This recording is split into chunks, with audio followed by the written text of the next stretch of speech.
This is one of the reasons why Ugandan pastors were afraid of me coming to Uganda.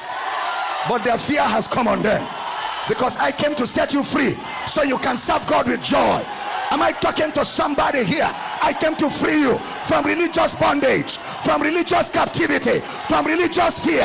God has not given to us the spirit of fear, but of love, of power, and of a sound mind. You have now received the spirit of bondage again to fear, but the spirit of adoption, whereby we cry, Ab. If you're catching my flow, shout, I hear you. The day is over in Uganda where they are preaching a transactionary God to you. God is not a contractor that requires mobilization. Before you were born, God knew you will be born, and he prepared for you ahead of time. God does not react, God proacts. Before you were born, he prepared for you. He is not waiting for you to give before he gives you.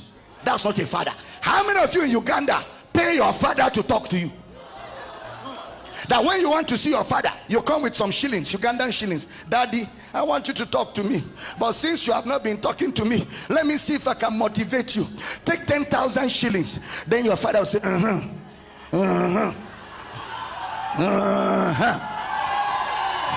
That's not a father. That's an area father. But we have a father.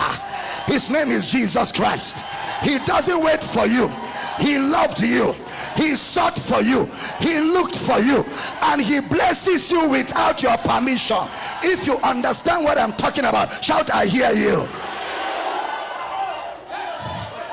Listen, did you pray for Jesus to die? Did you sow a seed for Jesus to die? The forgiveness of sin and making money, which is more serious? If you didn't give a seed for God to forgive your sin, why must you give a seed for God to answer your prayer? No, it's a question. Are you not thinking, why must you pay God to talk to you? The Bible in Romans chapter 8 verse 32 tells us, put it up, Romans chapter 8 verse 32, he that spared not his son, but delivered him up for us all, how shall he not with him also freely? You don't need to sow a seed. Any pastor asking you to sow so that you can prosper is a fraud.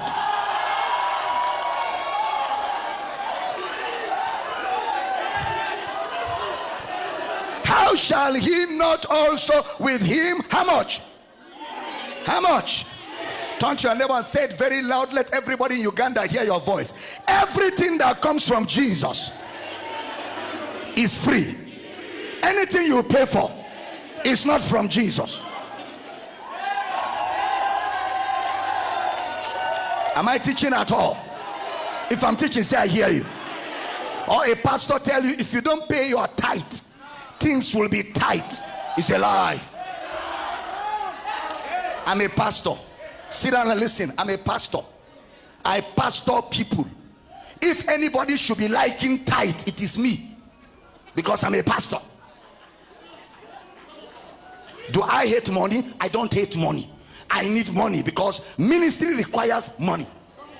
So I cannot be fighting it if it is true, but I cannot lie to you to collect your money to serve God that is not a liar.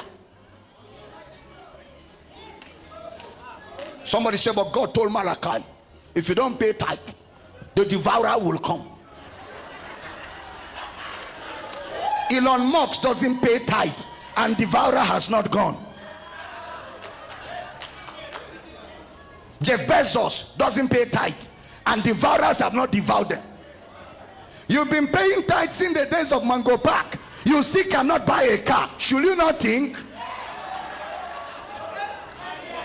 Your father paid tithe, your mother paid tithe, till they died they couldn't build a house. You grew up paying tithe, you're still a tenant.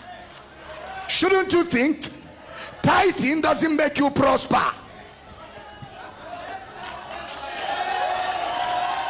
Listen, this is one of the reasons why Ugandan pastors were afraid of me coming to Uganda.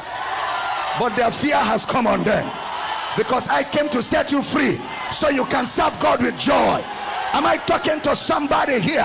I came to free you from religious bondage, from religious captivity, from religious fear. God has not given to us the spirit of fear, but of love, of power, and of a sound mind. You have now received the spirit of bondage again to fear, but the spirit of adoption, whereby we cry, Ab.